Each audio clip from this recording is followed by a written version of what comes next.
गदा धरे धरे भीमसेन सोचे मैं तो सोचत रहे कौनो मन देख के मोरा सामने आई सेना दिखत है कौनो गए तो गए कहाँ और जब तक उपद्रव में नहीं करी तब तक कौनो मन सामने नहीं आओ। ये सोच के भीमसेन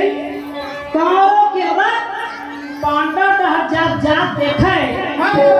तो हाथ में धरे रहे गदला तो रथ के पहिया में घुसा दी तो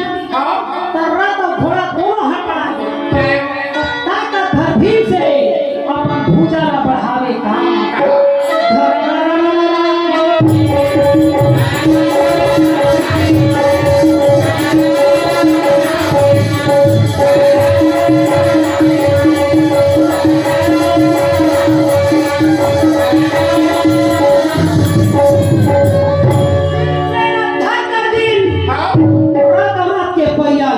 यदि हाथ में धरे रहे तेनो चुरा चुर और नीचे में दबे रहे तेनो में चुरा चुर। भीमसेन के हाथ में 8 घोड़ा और 2 लड़ने वाला साथी बेचारा में नीचे में दबे चिल्लावे का